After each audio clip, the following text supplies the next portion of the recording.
Now, if you can think back to 2 weeks before Christmas, were you in North London, perhaps driving through Stoke Newington? Stoke Newington is on the A10, one of the main roads to the city from the north. On Sunday, December the 11th, you might have noticed that an estate agent was open in Evering Road. Or maybe you knew the proprietor, Lionel Webb. A Barbadian by birth, he'd lived most of his life in Birmingham, then moved down to London in 1985. On that Sunday, at around the close of business, with the lights in his office blazing, Lionel was murdered in full view of the street.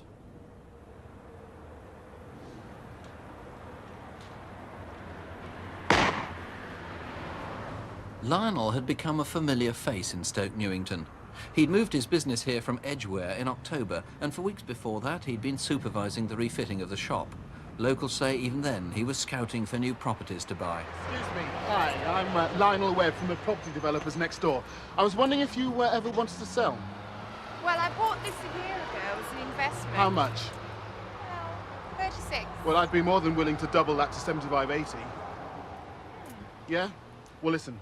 Think about it and give us a call. I will. Okay? Take care. Bye. Bye. His plans were to acquire the whole row of houses around his office on Evering Road, opposite St Paul's Church. 5 days before his death, on Tuesday the 6th of December, a white Datsun van was noticed parked outside Lionel's office. The witness remembers a man with a large hook nose and a tattoo on his hand. Was this you, or do you know who it was?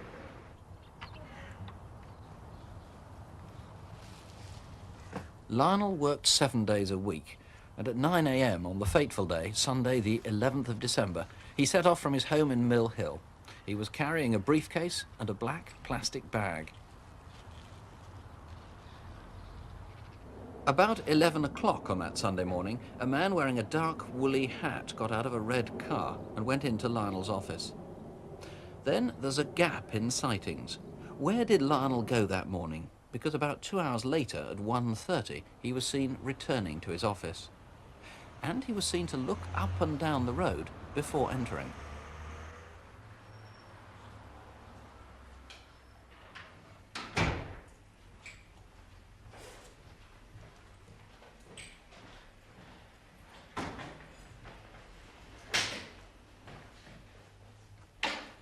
Then, it seems, he took a shower. A short while later, the woman who owned the corner property came round. She'd decided to accept Lionel's offer, but he'd failed to call her back. Where have you been? I waited in all day for you on Thursday to contact me. Listen, I'm sorry. I've got the money and the deal can go through, okay? Cash? 80,000. When? Come here tomorrow and we can sign the papers. Okay. See you. Talk to you soon. Okay, take care. About an hour later, at around 2:30, a man in his 50s or 60s was seen in Lionel's office. He was dressed in a smart Trilby hat and grey checkered overcoat. Then, at about 3 o'clock, Lionel's secretary turned up. Hi. Oh, hello. What are you doing here? Just had a row with my boyfriend. Surprised he stayed so long. What do you mean? Was he ever done to you? Nothing. You're in a strange mood. Well, wouldn't you be if you had debts like mine? Oh, everybody's got debts today. What? 2,000 to this person, 20,000 to that person. Come on, how am I going to pay that? Worry, something will turn up. Yeah, like what? I don't know, something will. Relax.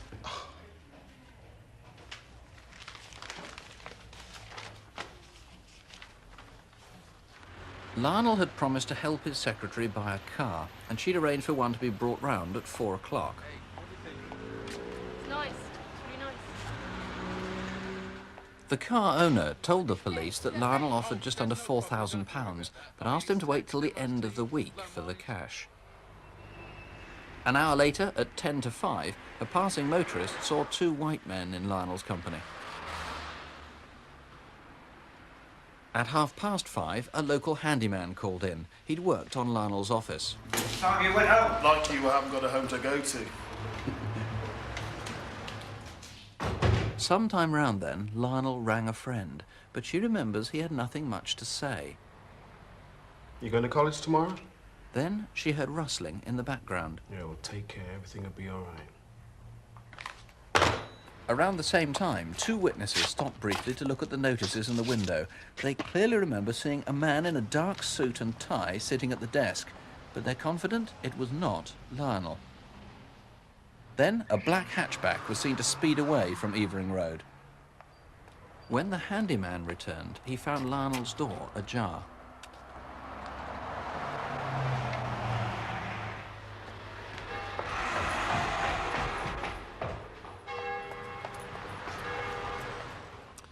Bill Cutts, why? What was the motive? Well, maybe robbery. There's a briefcase and £4,000 that we never recovered, that we know he had, or more likely is a gangland revenge killing over drugs or money deals. Now, what's the link with drugs? Well, in the back of the shop after the killing, the police arrived, they found 2 kilos of cannabis resin. Each kilo was wrapped in a clear cellophane packet. At Eddie's home in North London was a large quantity of amphetamine-based tablets. We must make it clear that we will treat with great discretion anybody who calls into the studio if they've had any dealings with drugs, but if it's of a minor nature, the police really aren't going to be interested in that. This is a murder inquiry. Now, of the people who were represented in the film, obviously you need everyone to come forward if they think that they were represented there. The white man with the hook nose and the tattoo, that was on his left hand, wasn't it? On the left hand, yes, just between the forefinger and thumb. And it definitely said mum, no question about that. No doubt about it. That's pretty distinctive, and you obviously need him to come forward to eliminate himself or anybody else who knows him. Then there was a black man in a very smart suit sitting at Lionel's desk. Yes, this was about 5:30, 5:45 in the evening of the Sunday the 11th. Right, and the witness is convinced that wasn't Lionel. Yes, they're most certain that it wasn't the same man. OK, there's a black hatchback car. Again, there's another clue you saw screeching away at the end of around the time of the murder. If that was you and you had nothing to do with this murder, for heaven's sake, come forward. And I also gather you've got some more evidence, literally in the last 24 hours, about a 10-year-old girl. That's right, a passing motorist has just come forward 24 hours ago and told us that he saw a 10-year-old girl walking past the shop at about 5:45, which is the most important time, around about the time of Lionel's death. Well, obviously, there aren't very many 10-year-old girls or girls of that age watching this programme, but if you are the parent in Stoke Newington of a girl, 8, 9, 10, 11, 12, who could have been in Evering Road on Sunday, the 11th of December at 6 o'clock or thereabouts, please do call us. Here's the number to the studio if you can help with any of these, 01 811 8055. Alternatively, you can try the incident room, that's 01 488 5212. 01 488 5212.